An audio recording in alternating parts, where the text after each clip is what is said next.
നല്ല ഓട്ടക്കാരാണ്, നല്ല കളിക്കാരുള്ള നാടാണ്. എന്നാൽ തിരുവനന്തപുരത്ത് ഒരു സ്റ്റേഡിയമുണ്ട്, ചന്ദ്രശേഖരൻ നായർ സ്റ്റേഡിയം. അവിടെയാണ് നാഷണൽ ഗെയിംസ് വരുന്നത്, ദേശീയ ഗെയിംസ്. ആ സ്റ്റേഡിയം വിൽപ്പനക്ക് വെക്കാൻ ഉമ്മൻചാണ്ടി സർക്കാർ ആളെ മച്ച കഴിയുമോ? അവർ പറഞ്ഞെന്താ, വിൽപ്പനക്ക് വെക്കാൻ മുറിച്ച് വെക്കുക എന്നാ. അത് മാത്രല്ല, അപ്പുറത്തൊരു നീന്തൽക്കുണ്ട്, അതും വിൽപ്പനക്ക് വെക്കാൻ തീരുമാനിച്ചു. അവിടെ രാജകൊട്ടാരം വിൽപ്പനക്ക് വെക്കാൻ തീരുമാനിച്ചു. ആറ്റിങ്ങൽ ബസ് സ്റ്റാൻഡ് വിൽപ്പനക്കാണ്. കേരളത്തിലെ പ്രധാനപ്പെട്ട സ്ഥലമെല്ലാം വിൽപ്പനക്കാണ്. എല്ലാ മുതലാളിമാർക്ക് വിറ്റുകൊണ്ട് കേരളത്തെ കൊണ്ടുപോയി ഒരു മുതലാളിമാർക്ക് കച്ചവടം ചെയ്യാനുള്ള ഒരു കച്ചവട കേന്ദ്രമാക്കി മാറ്റാൻ വേണ്ടി തീരുമാനിച്ചു. ഞങ്ങൾ പറഞ്ഞു, എമർജിങ് കേരളം നല്ലതാണെങ്കിൽ നല്ലത്, നമ്മളും സഹായിക്കാം.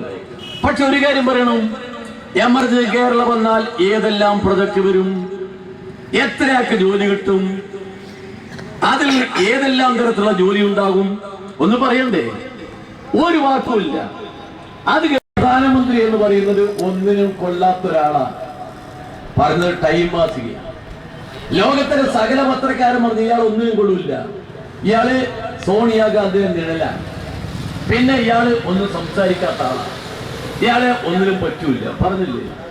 അപ്പൊ പ്രധാനമന്ത്രി പറഞ്ഞു, ഞാൻ പറ്റുമെന്ന് തെളിയിക്കാം. അതിനെന്താ വഴി? ഇവിടുത്തെ ചെറിയ കച്ചവടക്കാർ, ഈ